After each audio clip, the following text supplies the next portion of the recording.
Welcome everyone to our Study Melbourne webinar. We're very excited to have you all today. I can see everyone filtering in, so we'll sort of wait for all the participants to start climbing in and everything like that. The topic today is why your next employer is looking for a jack of all trades, and we have two amazing jack of all trades here today. Our co-founder Dominic Saporito, or Dom as we call him, and Kerry, who's currently a chaplain, but she's done a lot of things from working as an OC health and safety officer at BHP to owning a jewelers to, I think, at least 10 different careers, which we'll get into in a little minute. I'd love to say that, today's employability webinar is brought to you by Study Melbourne and Outcome.life. So a big shout out to Study Melbourne for making all of this possible. My name is Anya. I'm the marketing manager here at Outcome.life, which is a business set up 5 years ago with the specific purpose of improving the employment outcomes for all students, but particularly international students. For those of you new to these webinars, Study Melbourne provides a host of amazing services for international students, from legal advice to emotional support and initiatives like this, which are aimed at helping you to become more employable in your field of study and even to start a business. So all Study Melbourne services are free of charge and aimed at making the experience of international students studying in Victoria a better one. So please check out their website for other great services. And we've also got a lot of great career catalyst services on our outcome.life site as well. So let's get into it. Kerry, can you introduce yourself and tell us a little bit about yourself? Welcome. Okay, well, I'm from Perth. I'm 69 and retired, not willingly, I might tell you, but there comes a stage. So I started out my working life at 12 and a half Saturday mornings in a hairdressing salon, sweeping the floors and washing ladies' hair. On my 14th birthday, my parents took me out of school, because that's what you did back then, and decided I would be a hairdresser. I wanted to be a teacher, but I was a girl, so that wasn't going to happen. Remembering it was the 60s, it was how it was. That was a very common thing for parents to do. They thought they were doing a great job giving you a trade. So finished formal schooling after 18 months of high school, because my birthday falls in June, so 14, I was out of there. Finished my apprenticeship. That proved to be a great stepping stone to all sorts of other jobs, because people were, if not impressed, it gave you a good mark that you had finished something. So the fact that I had finished my apprenticeship and was qualified, even though I was going to go and work in a bicycle shop as a salesperson, meant something. And along the way, I've done all sorts of things. I've been a hairdresser, I've been a courier, I've been a house cleaner when we've had various meltdowns in the economy and all the jobs went. I've been a commercial sales rep. I've been a state manager for Kellogg's, for Amcal, the Streets ice cream. And then after another downturn, I decided I'd go into mining. So I decided I would study OC health and safety while I worked full time. And in my last year or so of study, I went and dug trenches, because I needed to have a physical understanding. It's okay to be theoretical, but if you can't demonstrate that you understand the task at an experiential level, then, so that's what I did. I decided I wanted to go into mining because that's where the money was. And at that point in my life, I wanted to make a heap of money fast, because I was on the end of my working life. So then what I did was I saw that in all the ads for mining jobs, you had to have remote experience, because a great many people go to remote mine sites and then crash out because they just can't handle it. So I got myself a very short-term job as a dishwasher on a mine site. Now, a dishwasher is the lowest on the rung of the ladder. In fact, I don't think it's on the ladder at all. It's right underneath the kitchen hand. They used to call us the dish pigs. So I went and did a stint as a dish pig, and I decided I would be the best dish pig they'd ever had. I would go out and collect all the dirty plates and talk to the fellas, and as a result, one of them said, "There's more to you than washing dishes." And I ended up in mining as a result. So where you start is not relevant to where you finish. Where you finish is relevant to how laterally you're prepared to think and what you're prepared to do to make that happen. So if you're not prepared to go and dig a ditch and wash dishes while you're studying your rock health and safety, you simply won't get on a mine site. But if you're happy to do those things, and that's in all jobs, in all careers, if you do a bit of the grunt work for a short time, you'll get where you need to go. Yeah. That's it. I think that's a great point. And I mean, I know we have so many students here today that alongside studying do have jobs in hospitality or as Uber drivers or, you know, lots of different jobs like that.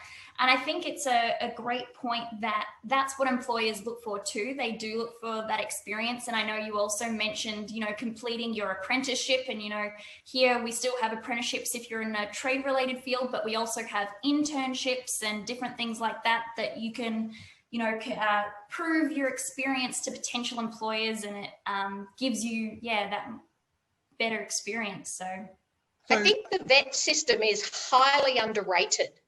There are so many people who can come through the VET system, or that's what we call it over here. I'm not sure what you call it over there. So going via TAFE or going via learning in a company and attending some kind of training along the way. When I was recruiting at BHP, if you had come to me as an engineer and you'd come via uni but you'd done other work, you were likely to get a start. If you had come straight from uni with no other work experience, we weren't looking for engineering experience. We would take McDonald's or Bunnings or Woolies. We were looking for people who were prepared to do some work. So that's very true. And the skills you learn in those other places are all transferable into the job you want. And so, Kerry, this is probably going to answer our first question that we've been asked, and that is that one of the participants today finishes their master's degree in a week or so. What type of opportunities can that person look forward to? Because it sounds to me as though that to get to your end career goal, it might be a 1 or 2 step process. You might not get straight into what you were looking to do. Look, depending on you're trying to move into, but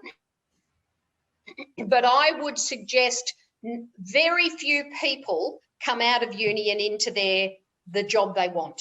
Most people will come out of uni and start somewhere else. And again, I'll use mining because that's the most recent of my work history. If you were an engineering student, but you were prepared to start as an offsider for the mechanics, you could almost guarantee you'd be the next engineer put on, because by the time you'd done 6 months as a trades assistant to the mechanics, you were very useful. You knew a lot about remote culture. You knew a lot about how the system worked. So yes, I would say very few, unless maybe you're a doctor or perhaps a chemist or something like that. But I would say very few people get their first job straight out of uni. It's something they want to do. And I would concur with that, Kerry. And I think that expectations these days of even master's students, especially international students here in Australia, should be that your very first job, you should look to be just gaining entry into your area of expertise.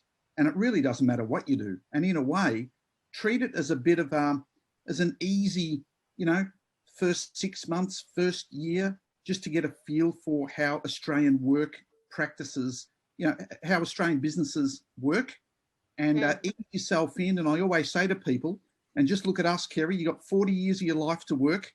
Like, don't be in too much of a hurry to get stuck in too quickly. You know, take your time, enjoy it. I think that's that would be some good advice. What are your thoughts?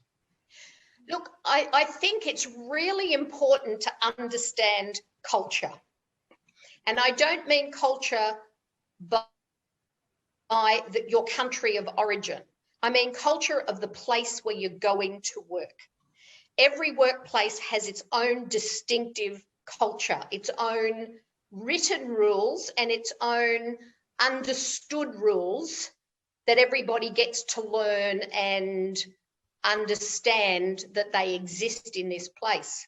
So if you have a master's degree in, I'll use environmental management, and you can't get in, then I'd go to a company like ISS or Sodexo, one of the hoteling companies, and I'd get in there in a minor role just to get there, to get on site, to have to have some remote experience, to have some mine site experience, because if you are the right person and you have the right skill set and the right attitude, and you learn to work within that culture, then you'll get the next job that comes along. They won't bother recruiting outside of you. But understanding the culture and how you work within that culture is really critical, because when I went into mining, there were no women in positions of authority.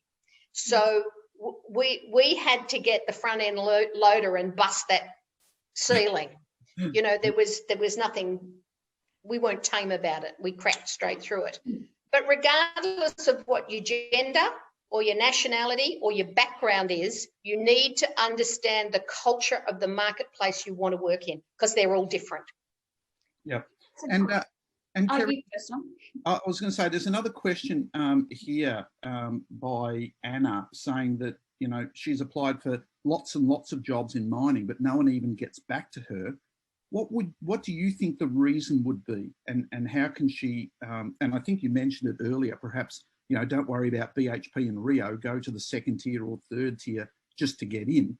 But what kind of advice would you give engineering students about getting into mining? Well, first of all, I'd say if employers don't get back to you, that's pretty common these days. You'll send out your resume, and really, unless there's something striking about you, and remember, there's thousands of others just like you, just as qualified, just as keen. They just simply don't get back to you unless they're interested. So depending on what your qualification is and what area of mining you want to get into, first seek just to get into the industry. So have a look at, yes, you're right, second, and I would look at third and fourth tier contractors. I would make appointments and take myself off to recruiters. And if you're looking to get into mining, you'll know who the mining recruiters are, people like Hayes and excuse me, Mining Australia, all of those places. You'll know who they are. Not hard to Google them either if you want to know. I would take my handwritten resume, I would take my resume and I would hand deliver it, and I'd ask for an appointment, because they're going to put the person who takes the time out. Certainly, if you're not prepared to get off your shell pink bottom and go and search for work, then what is exceptional about you?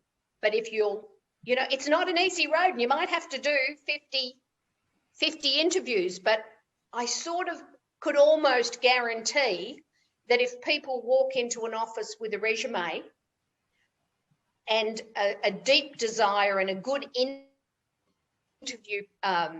interview skill set, then they're probably going to get a start. Maybe not at what they want, but they'll be offered something in mining just to get in.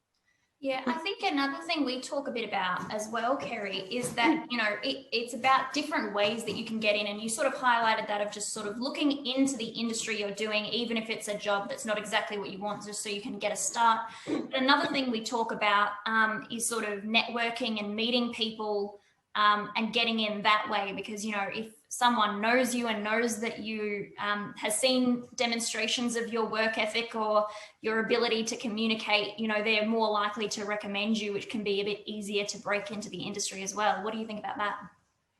I think that's absolutely true.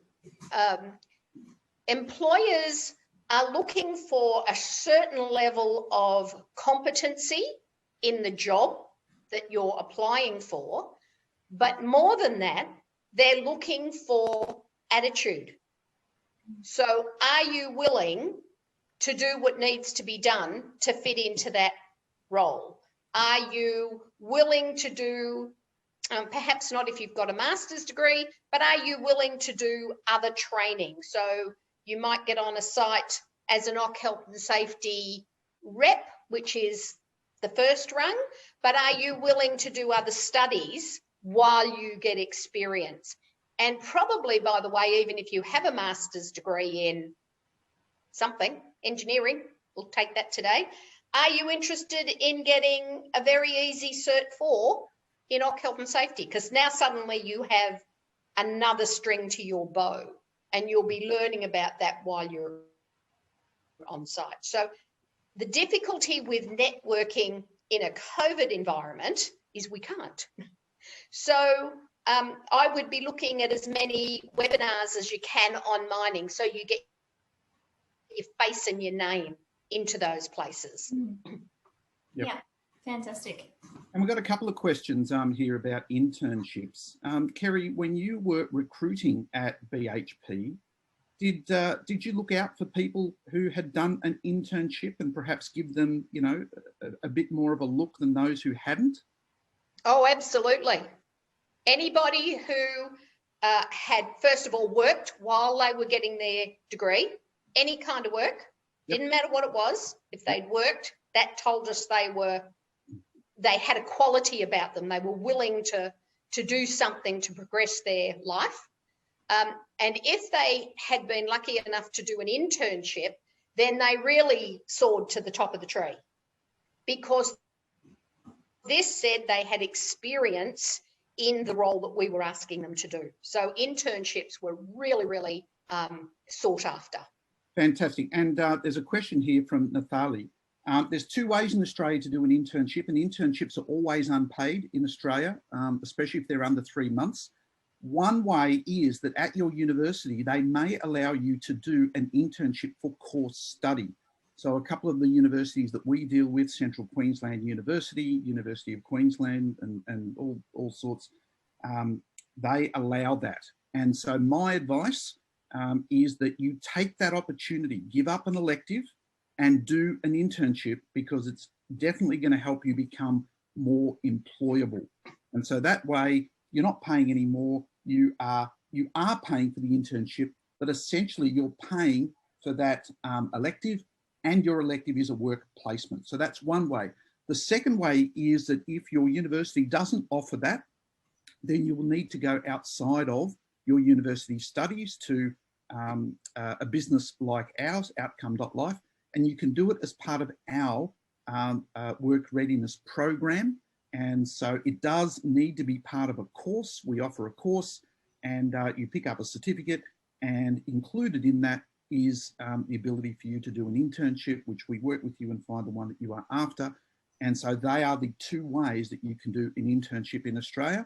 And as Kerry said, anyone that does do an internship will always be looked at first, because quite simply, it reduces your learning curve compared to those that come straight out of university, which is really, really important, and that many employers look for. So they're the two ways of doing that. Absolutely.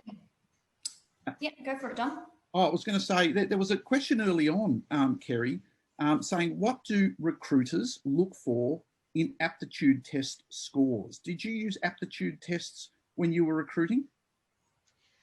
We did, although we didn't find them, we did in the early days, but Yep. we didn't find them as useful as we thought we would.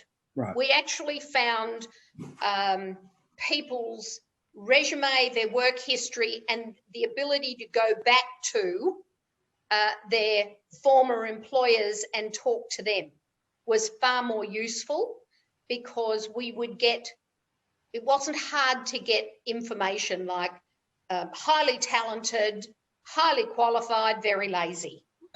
Yep. Highly talented, lots and lots of potential, but come out of university thinking they know everything, when really they're just at the start of their career, so they don't know it all yet, but think they do. Yep. And then we'd get other ones that would go a bit lower on the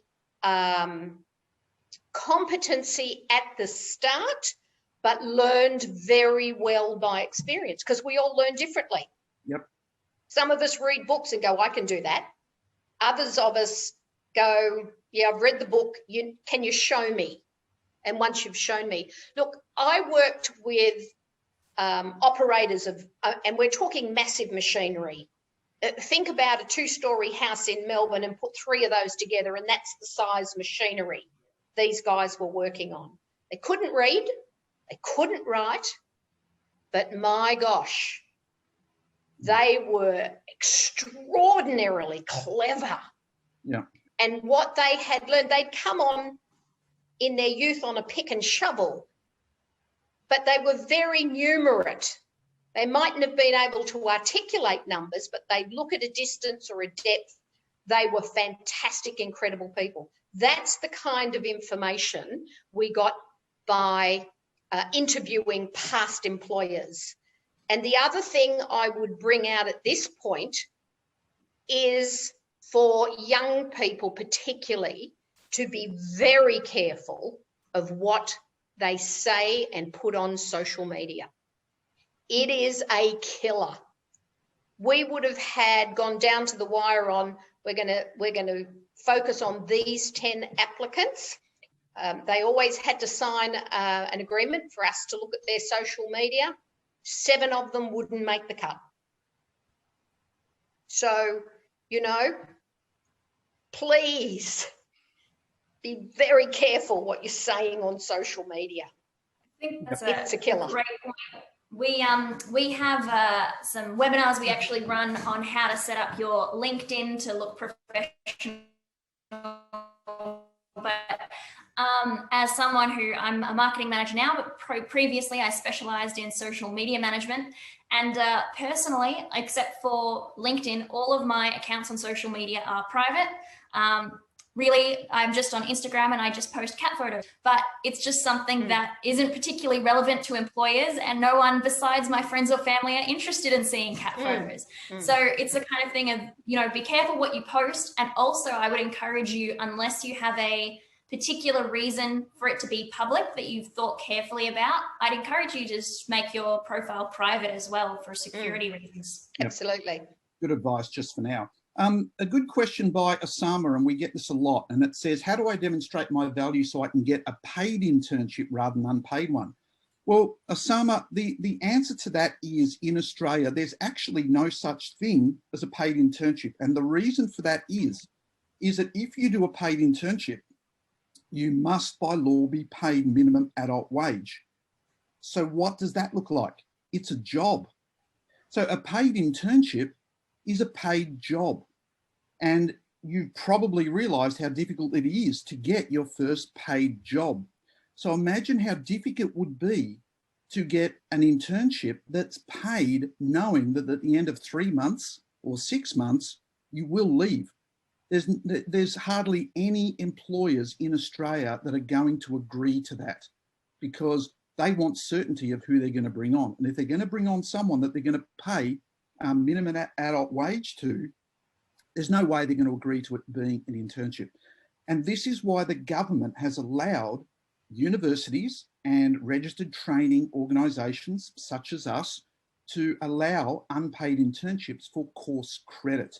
They know that the big barrier to many students getting a job is experience, and therefore giving up an elective and doing a course that allows you to have a work placement is the mechanism for doing it, and they are all unpaid.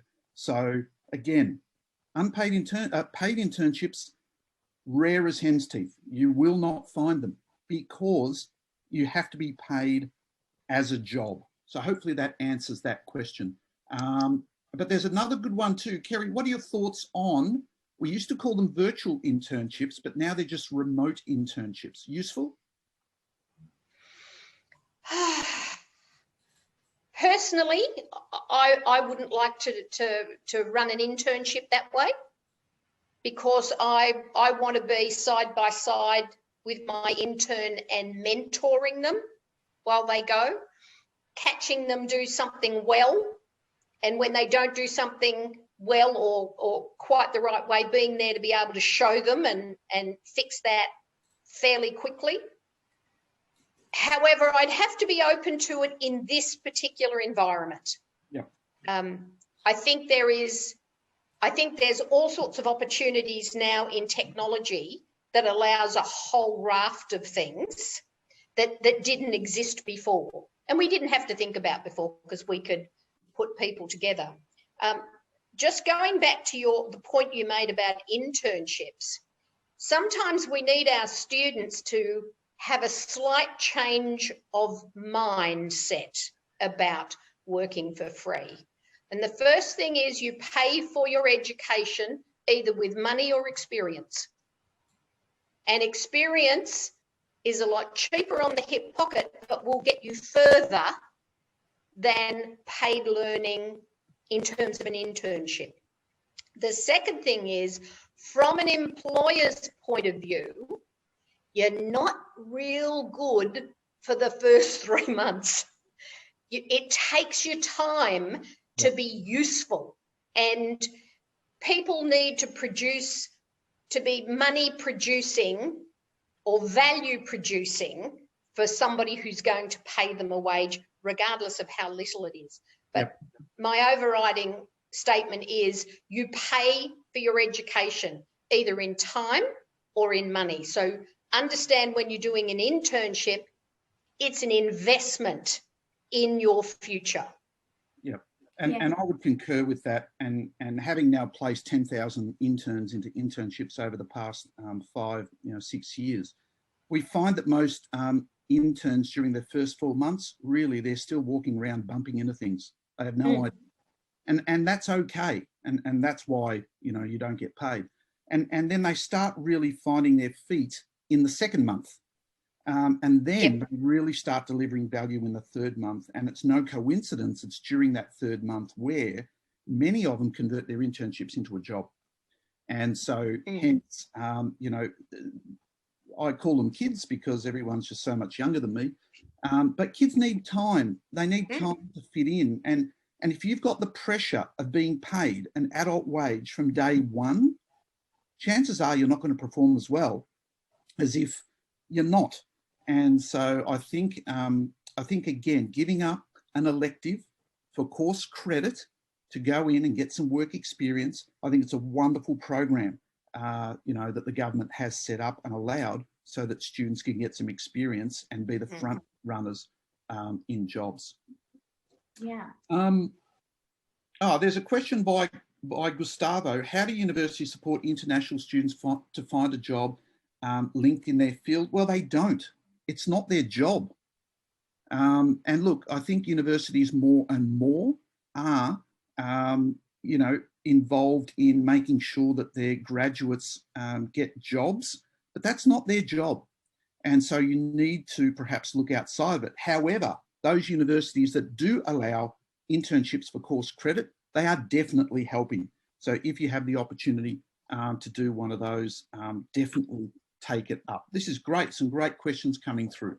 Yeah, we've also got this great one from Soven about in the current job market, it's a different ball game for international graduates. And so how do you succeed, network effectively with local recruiters under these extraordinary circumstances engulfed in a pandemic? Do you have any tips or suggestions, Kerry, about ways that students, especially international students, can get ahead?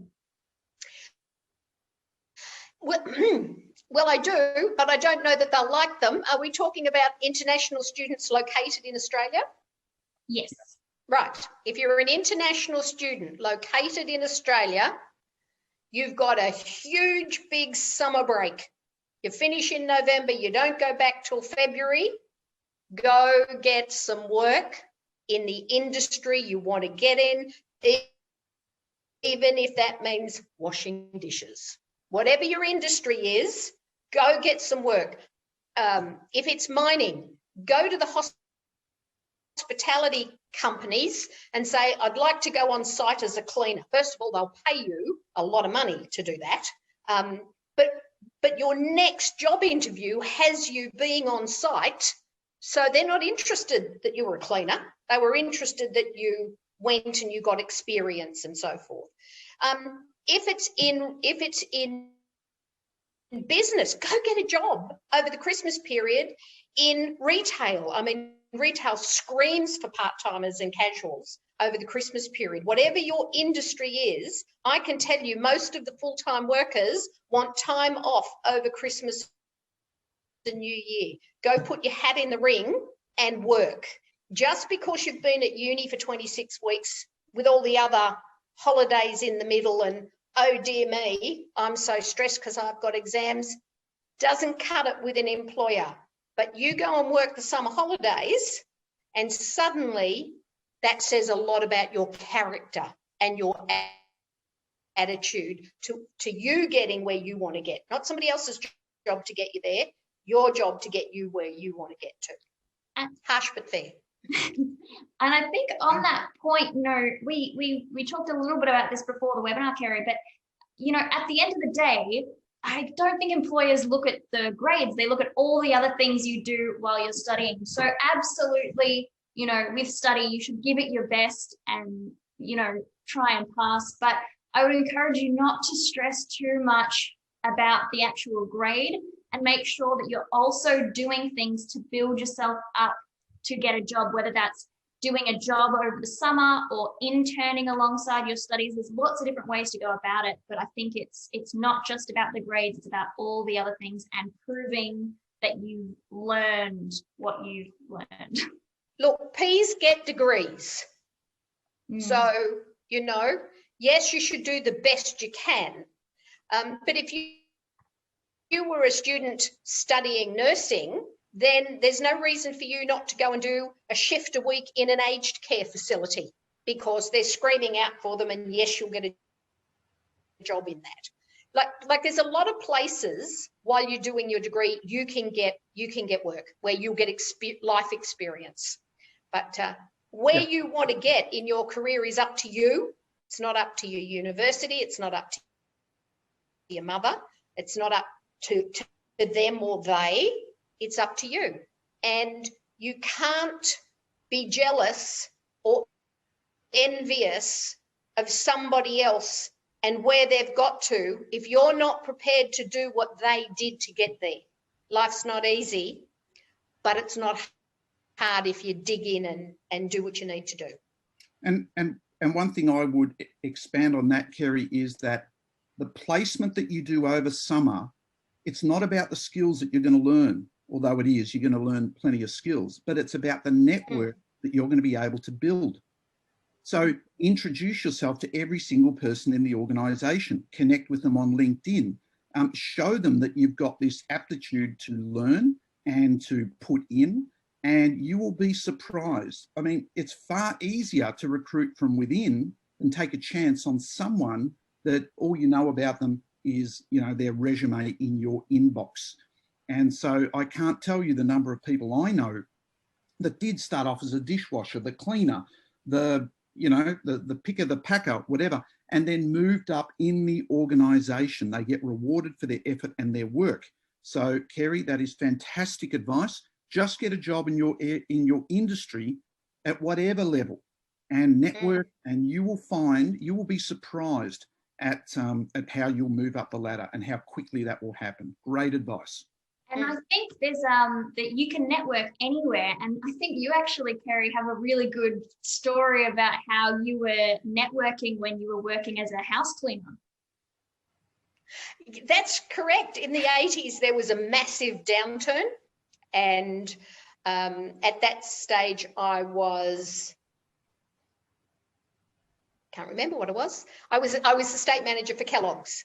And all the people in Western Australia and South Australia and the Northern Territory, we all got wiped out in one fell swoop because the company, the biggest market segment was on the eastern seaboard, so they kept all of them and all of us went, even though we were the most net profit lucrative states.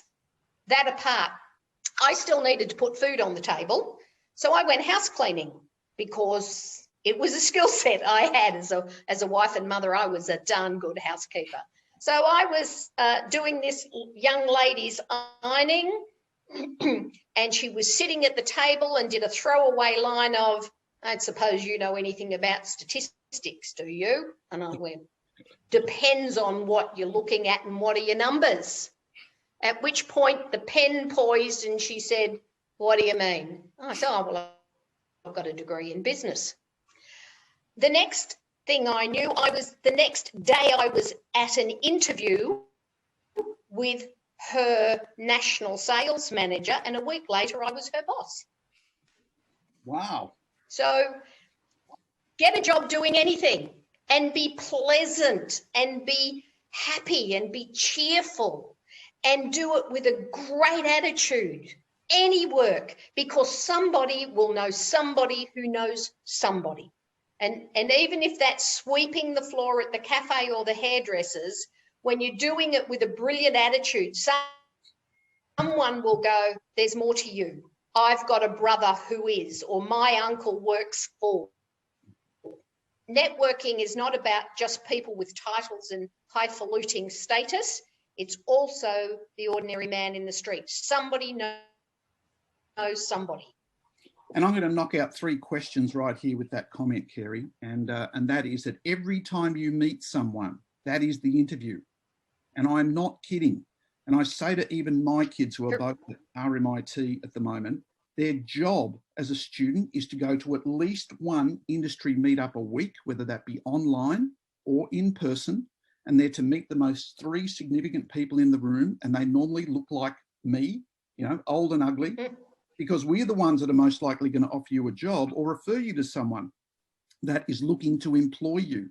And you need to speak to people like me, and you need to ask me questions and have an intelligent conversation and connect with me on LinkedIn and send me a personal note. We know many, many students that by simply networking, either in person or online, have received multiple job offers. Combine that with an internship, and anyone that does this activity, you will be choosing between job opportunities. The students that just study, unfortunately, unless you're in the top 10% of your university, you're never going to get anywhere. And so you need to get out there and remember that every time you meet someone, it is the job interview, and you need to have your elevator pitch ready about who you are and what value you can bring. And so, and something that Kerry just said then, really important. If the last 10 years was about social and mobile, the next 10 years is about data and automation. And there's a few people who've said here that they've done IT degrees and they've done business analytics. That is the future. It's going to be the next 10 years. So a little bit of advice. If you haven't heard of Tableau or have never used Tableau, learn it. It's the #1 data visualization tool on the planet. It was recently purchased by Salesforce for $15 billion. Even my daughter, first year commerce, is now learning Tableau. Make sure you know it. Again, what Kerry said before, it's another feather in your hat or arrow in your bow. What did you say, Kerry? You said something like that. but learn that, because data is going to be everything moving forward. Yeah. And I want to shift the conversation a little bit too. I had someone talk to me the other day, and we have quite a few international students, and we have had a few in the comments who've said, oh, I studied, accounting or IT, and then I decided that I was actually interested in marketing or, something else. And I had someone come to me today who was, or the other day, who was really upset, and she sort of said, she said, I don't want to be a jack of all trades, master of none. And it's really interesting because the full quote of that is jack of all trades, master of none, but oftentimes better than a master of one. The full phrase is actually the opposite. It means it's better to be good at lots of things than great at just one thing. And, I think we've talked a little bit about how being multi-skilled or a jack of all trades, being able to have a really diverse skill set is really important, both because it looks great to employers because you can self-learn, you can jump into different things, you can go, oh yeah, I can do that too, or I'll learn how to do it. But, it's also, it just looks really great to employers, and it gives you a resiliency so that if there is an economic downturn and you are let go, and many people in COVID were let go. I last year was let go from my job. There was a 40% layoffs at my organization. It's great to be able to have lots of skills so that you can bounce back in lots of different ways. What do you think about that, Kerry? Oh, look, my resume reads really interestingly because I was never a jack of all trades. I mastered all of them. And that was my mindset. Yeah. Whatever you go into, get the certificate that says you can do it. Now, not everything has to be a degree. So Cert 4s are not real hard to get, mostly because they're experientially based. Diplomas, not super hard to get. So along the way, I pulled out my resume this morning, which I have a diploma in environmental management, which I got not so many years ago, but while I was working full time. Although I have an advanced diploma in occ health and safety, I started out with a Cert 4 and then a bit more study and a bit more study, all while I was working. I have a TAE in assessment and training. Now, I did that probably 20 years ago when it was still called Train the Trainer, but I was working in sales and I needed to help sales reps. I have a license to handle radiation. Gosh, how did I get that? I was on a uranium site and somebody needed to have the license, so I went, oh, I'll do that. I'm a WorkSafe assessor. I have a diploma in financial planning because in one of the downturns I thought I could do that. I did the study, hated it, and thought I never want to do financial planning. I did some certificates in strategic marketing, financial planning, employment law. They were all things I did along the way. But what happened was when the tough time came, it was all the culmination of all of that experience. So my very first mining job, I was female, I was 50, I had no experience, but they looked at my resume and said, she understands production and profit as well as safety. She understands a bit about employment law. She understands about training and assessment. So it was all these other quirky things I'd done along the way that actually got me the job along with the attitude. So there is no experience that won't come with you. There's no experience that is not a positive impact on your ability to get a job. And please understand that in Australia, you can study anytime. I had 18 months of high school. I've ended up with a couple of degrees. I'm still studying now. I'm doing a second master's degree so that I don't get Alzheimer's. So in Australia, you can study anytime. Just stop eating sugar, so Kerry. that's help you. Sorry? Just stop eating sugar. That'll help you with the Alzheimer's. Oh, yeah, apparently. Yes. Just for the anonymous person who spoke about psychology, I just shared in the chat a video I did with Patrina Asprey, who's the HR director of the largest employer of psychologists in the country. She employs about 1,800 of them. And she talks about how every single psych she employs now must use Tableau. And it's amazing. It's all about data. So, and think about it. If you're going for an interview and you know there's a couple of people waiting outside to go in for the interview as well for the same job, and you know how to use Tableau, and the next person who's going to come in next doesn't, and you made the comment in the interview, I wouldn't hire anyone that didn't know Tableau in this day and age. You've just knocked them out. And so that's how you get data and automation into a job like psychology. Everyone needs to be good at data, and Excel and Google Sheets. You've got to know both, not just one, is extremely important as well. So go out and do those very cheap, free, or, you know, little micro courses. I think Kerry mentioned virtually micro credentializing, really important. Do those little courses, get good at lots of stuff and master them. Very, very good advice, Kerry. Geez, I'm glad we picked you to come today. You've been brilliant. This is fantastic. Yeah, and I think as well, you know, another thing I hear from a lot of people, and this is both local and international students, because a lot of high schools tell people you need to know what you're going to do with the rest of your life. And, you know, there's some people that know exactly what they want to do. My partner, Dave's a musician. He's always known that he wants to be a guitarist, and that's what he is. And, you know, there's some people that they're like, I have no idea what I want to do. You might be interested in lots of different things. And, you know, I think based on what we've talked about, that's totally okay. You can sort of let your life and passion drive you towards your future. And it's okay for that passion and that drive to change over time. You know, I did event management for a bit before I became a marketer.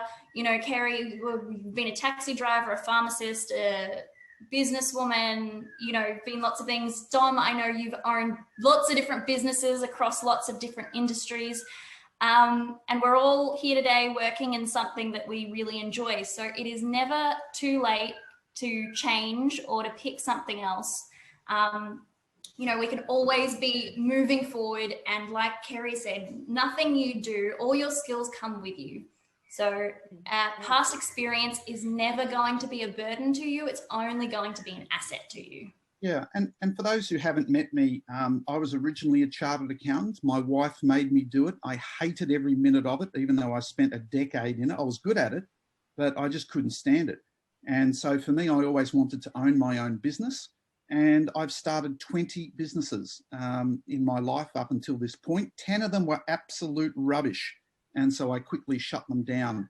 One of them not as quick as I should have, because I lost a little bit of money on that one. But the other ones are all fantastic. I've sold 6 of them all for over $100,000 each.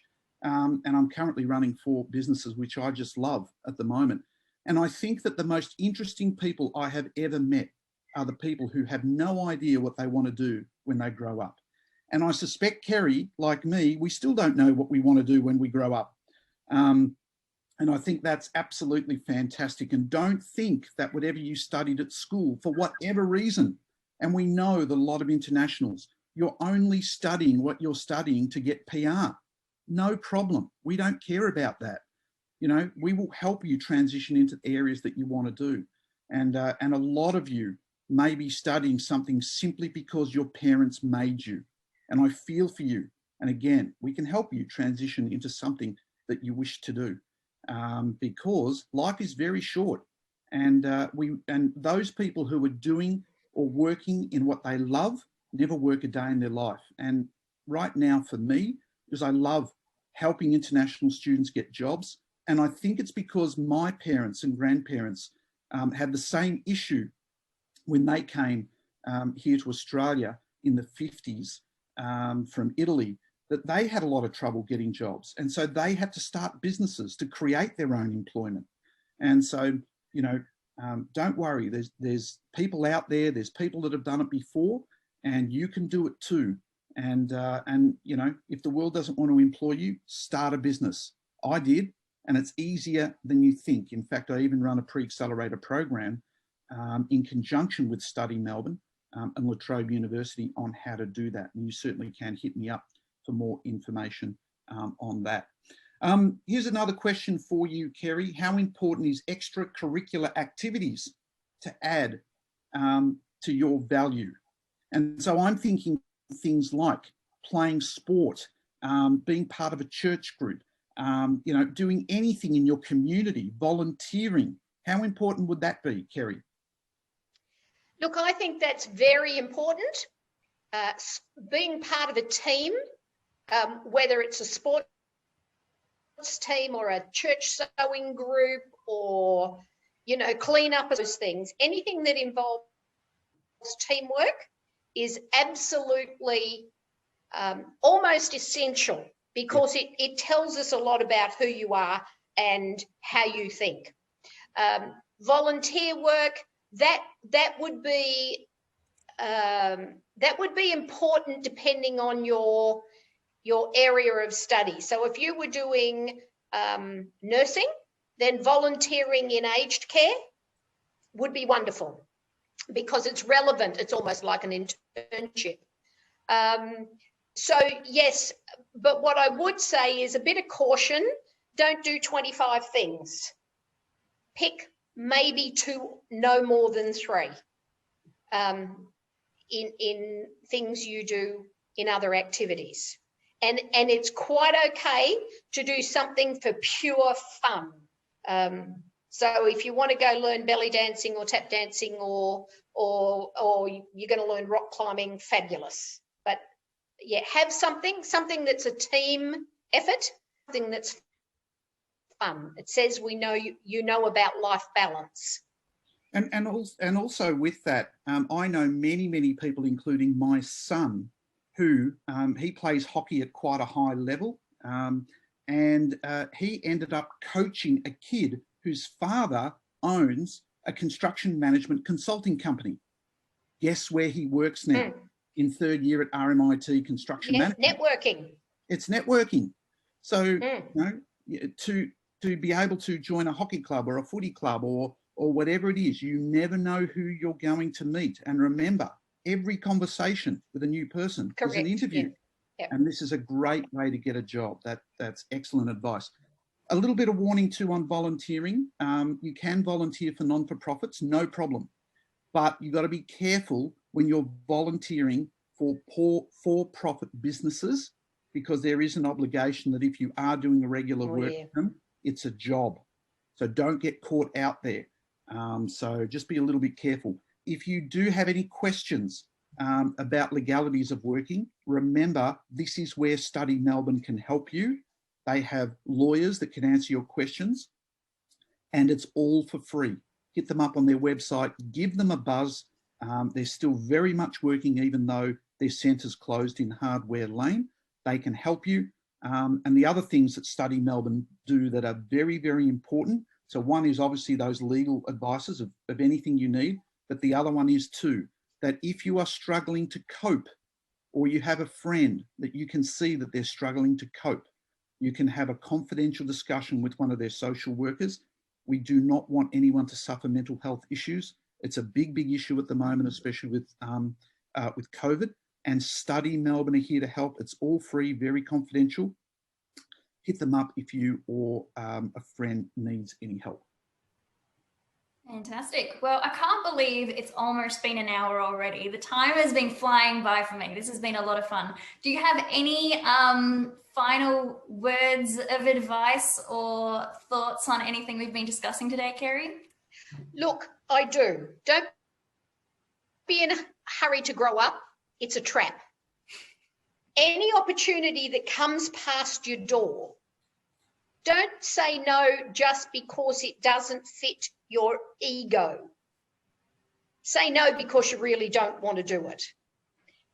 And my last story was that because I said yes to a lot of quirky opportunities, I ended up in Arnhem Land, working with traditional owners, living in a tent, going to work every day in a helicopter, Wow.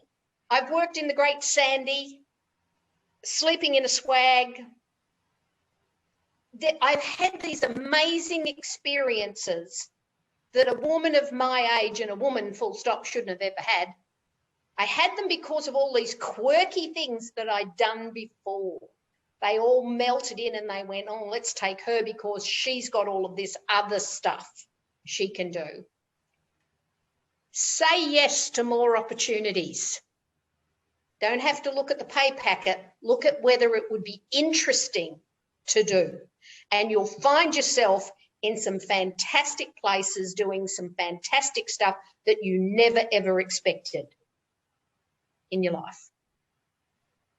Cool. And I'll add to that, Kerry. I wish I had a giant net to catch every single international student as they arrived in Australia, because the one piece of advice I would say to them is that they must attend a networking event, either in person or online, at least once a week.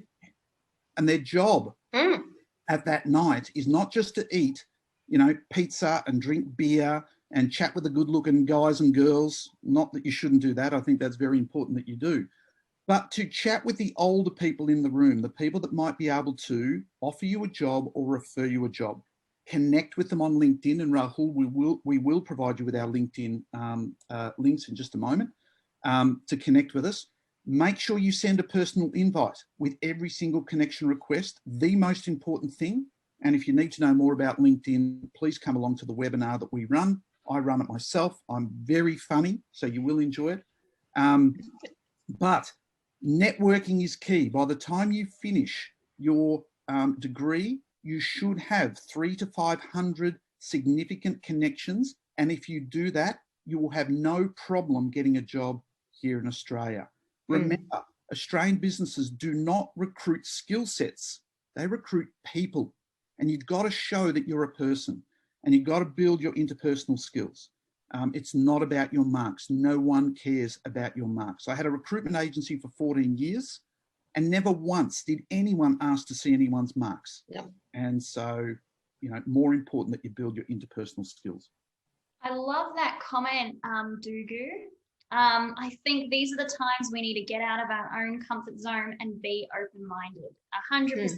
You know, it's all about saying yes to opportunities, meeting people, and, you know, having fun with it. You know, do what you love. And, you know, both Kerry and Dom in different ways have said this: if you do what you love, you never work a day in your life. Correct. So do what you love, and be strategic about, you know, going after what you love. If you want to be in mining, you know, be a dishwasher for 6 months so that you can end up with your dream job. If I did an internship for a US company, a US nonprofit, to get the skills, and then they offered me a job, and I worked there for almost 18 months, and then I found this awesome opportunity. So say yes to things, meet people, make a good impression, and have fun with it. Fantastic. And just on LinkedIn, someone did ask me privately, you do not need LinkedIn Premium. You can send a personal invite, a personal message with every single invite. Once you hit the connect button, it's add a note. If you do it on your mobile, it's an extra step. And so make sure you do that, because I get 20 LinkedIn requests a day. If there's no note, I will probably not connect with you. And a perfect message would be, hi, Dom. Thanks so much for presenting the webinar today. Would love to catch up with you for a coffee when COVID allows. Something like that. It would be rude of me not to connect with you. Awesome. Well, I think we're coming to the end of this webinar. Thank you so much, Kerry and Dom, for sharing your advice and some wonderful stories. Thank you, Study Melbourne, for making all of this possible, and make sure that all of you go and check out our Career Catalyst site. We've got another webinar coming up in 3 weeks on how to future-proof your skills. We've got a futurist, Jude Walker, who's going to be talking about what the jobs of the future look like and how we can prepare for that. We've got lots of other great free content designed to help you guys grow and develop in your own careers. So please keep an eye out for all of that. Thank you everyone for coming, and thanks again, Kerry and Dom. This has been fabulous. Thanks for having me. Good on you. Thanks. See you, Kerry. Yeah. Bye. Bye. Bye, Anya. Bye, Dom. Bye, everyone. Good luck.